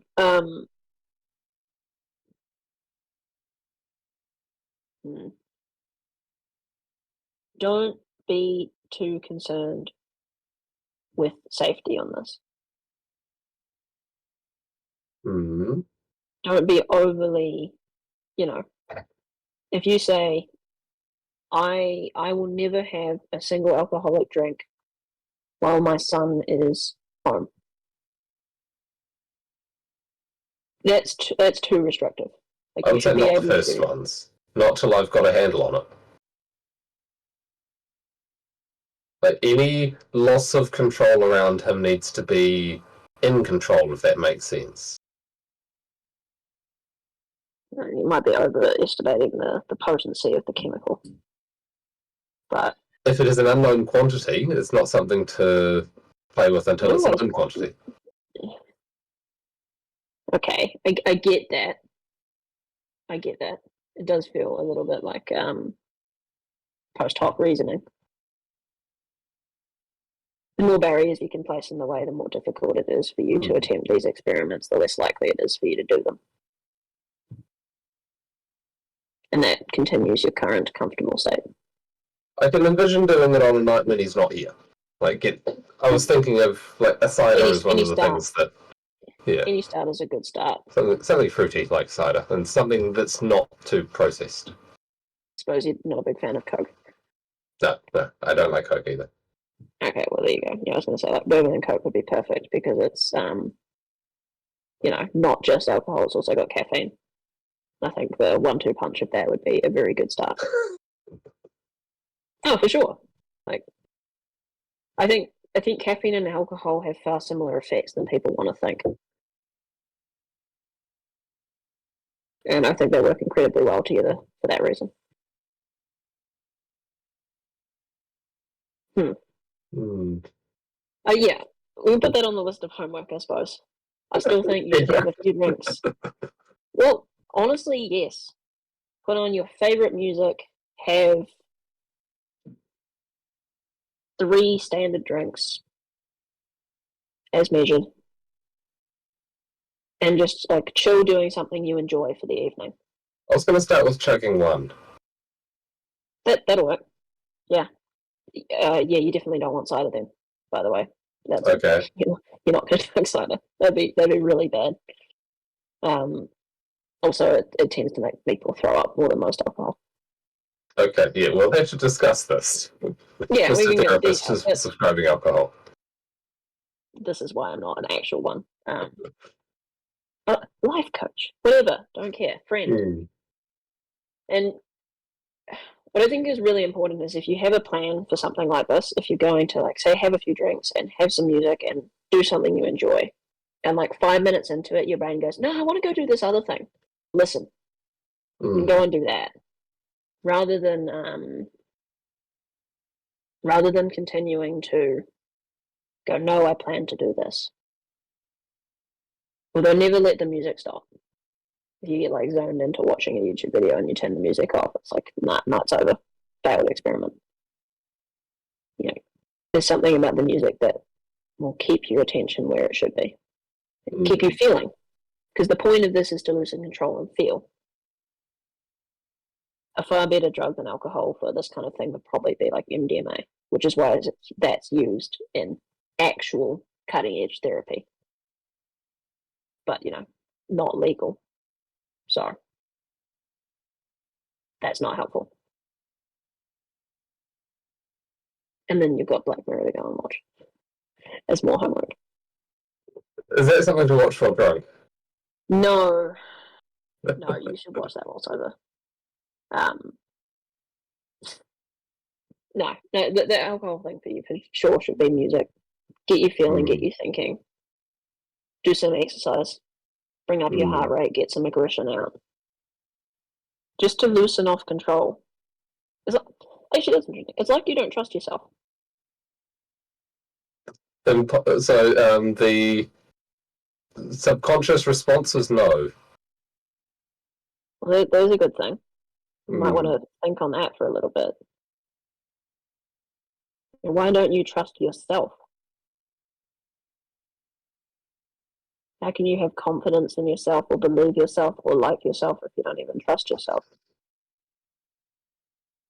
I don't know. Like, there's no simple answer coming to mind, which implies either repressed things or difficulty articulating it. But no, even if it's difficult to articulate things can still come in a single sort of mental emotional package. So I think that's probably a good place to leave it. That's a good question. Yeah. And yeah, I hope you find the answer. Yeah, I'll have to think on that. Yeah. More inner work and development to do. Yay. Hey, we all have it, man. We all do.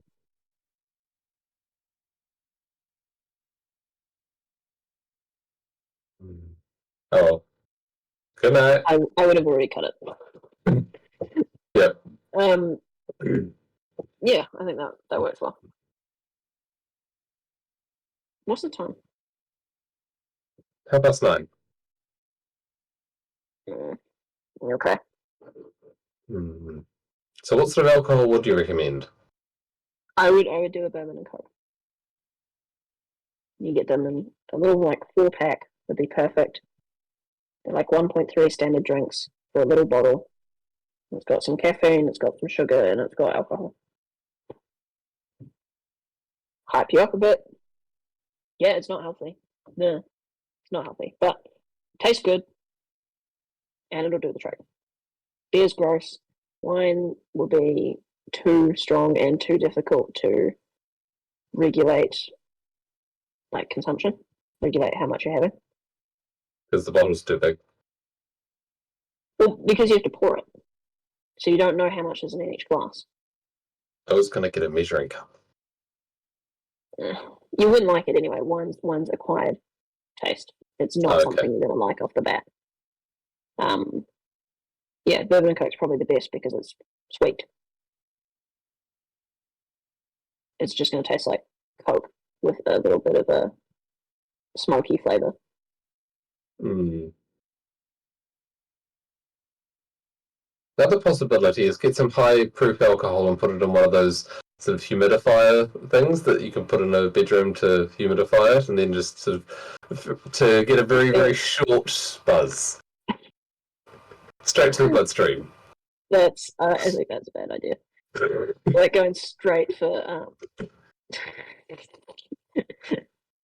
But it's gone in seconds. Well, you breathe it out again and it's gone. Well, but that kind of defeats the point. You can't sit with your feelings if it's gone in 5 seconds. I need some high proof alcohol for science anyway. Alright. Sure. I'd have to get one of the little humidifier things for that, and I don't have another use for it. Although I could use it for smell. It's a bad idea. I don't think you should do that. Yeah. Just do it the traditional way. Everyone else does it. A single one of those that I recommend would do the trick if you had it within like 15 minutes. You'd feel it straight away, you'd be in the relative state, and you could stop there. You'd be at the peak, and you could feel it, and then let it go down. And if you were like, no, we could do some more, you have another one, and go up to like the next level. And then you could just modulate it that way. Might find yourself like wanting to do stuff that's not building something productive. There's the imagery I'm getting of the subconscious impression of this is like the sitting at the top of the roller coaster just before it's like contemplating. It's like, do I want to do that?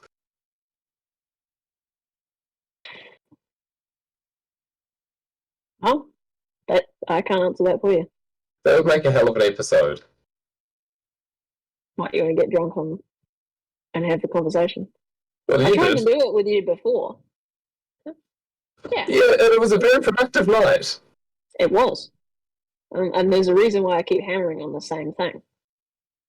Because it loosens your inhibitions, which means that it takes off all of the self-regulation you've put on yourself. And it lets you be as creative and as in the moment as you can possibly be. Because all of the filter is gone, all of the self-control is gone, and you're just being you. And no, you're not a raging psychopath, so no, that's not actually a problem. You're not going to start like attacking people because you've had something to drink. People get in fights when they're drunk because there's a reason. Someone insulted someone threw something at someone got hurt, someone broke up. These are the reasons why people fight when they're drunk. The difference is they're more willing to fight. They're more willing to do things that will lead to fights.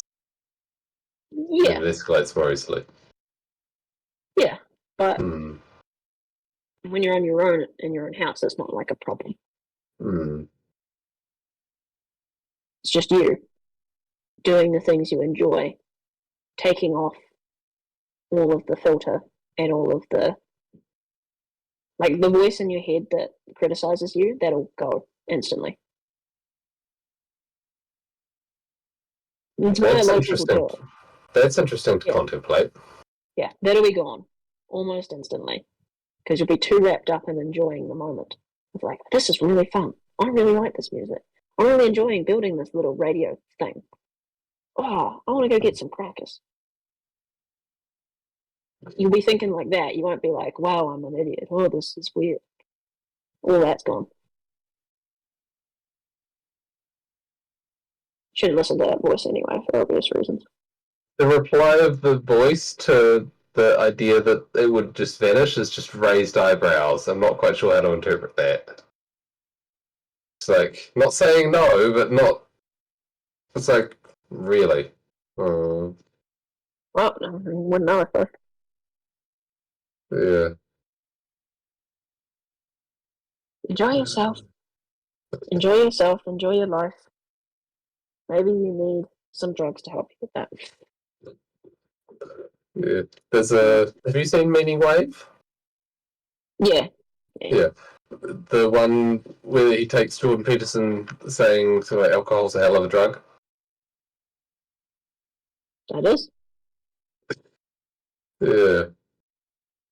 I've been using it for a long time. Human beings evolved with the consumption of substances.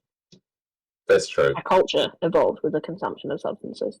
Even without food is a substance. Everything we consume is a substance that changes our physiology and changes our brain. We just notice some of them more than others. Look how cows go wild for fermented apples. Yeah. Yeah. Look how differently you think and feel when you change your diet. And then go, oh, I don't do drugs. Sure. Yeah.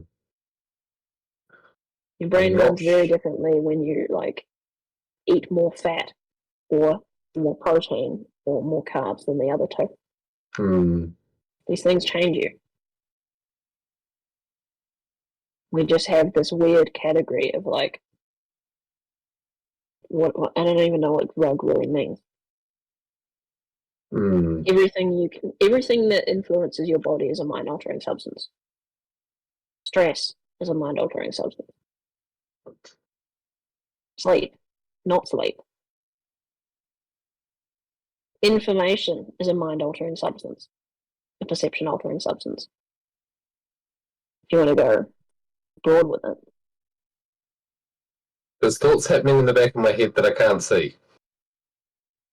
You have some reasoned argument for why you shouldn't touch these things, and I think you should probably try and take an axe to that argument. I have some rationalizations. Oh, there you go. Yeah.